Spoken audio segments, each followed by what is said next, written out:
Hello' everyone, good morning. আজি ৰাতিপুৱাৰ পৰা ভিডিঅ'টো ষ্টাৰ্ট কৰিছোঁ। সকলোৰে ভালনে বাৰু? মোৰ ভালে দেই। বিশেষ কথা এটাৰ কাৰণে আজি ভিডিঅ'টো ষ্টাৰ্ট কৰিলোঁ ৰাতিপুৱাৰ পৰা।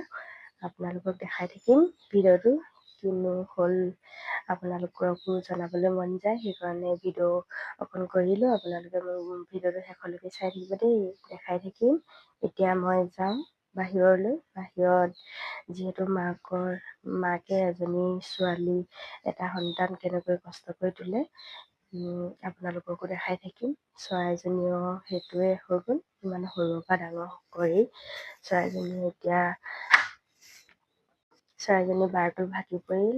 বাৰটো ভাগি পৰাৰ পিছত কেনেকৈ পোৱালীকেইটা পৰি আছে আপোনালোকক দেখাম দেই, কিমান কষ্ট হৈছে মাকজনীও।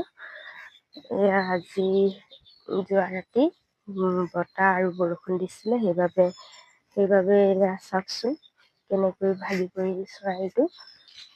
এয়া দেখিছেনে পোৱালীকেইটা? আপোনালোকে নিশ্চয় দেখিছে চাগে।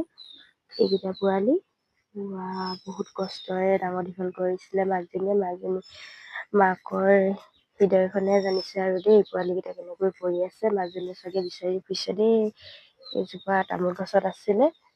এয়া কালি যোৱা ৰাতি যিহেতু বৰষুণ বতাহ দিছিলে ন, সেইবাবে এই চৰাইজনী পোৱালীকেইটা এনেকৈ পৰিল। উফ ৰাম, চাওকচোন, মৰিয়ে থাকিল। মাকজনীয়ে বাৰু বহুত কান্দিছে দেই। এয়া দেখিছে নহয়, মৃত্যুমুখত পৰিল দেই। মই ভাবিছিলোঁ উঠাই দিম বুলি, উঠোৱা যিহেতু পলম হৈ গ'ল ন, সেইবাবে চৰাইকেইটা মৰি থাকিল।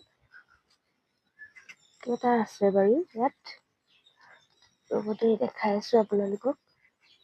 এইটো যি আছে দেই, এয়া চাওকচোন বাৰু। মাকজনী কলৈ গ'ল বাৰু দেই, মই এয়া যতন কৰি ৰাখি থ'ব লাগিব।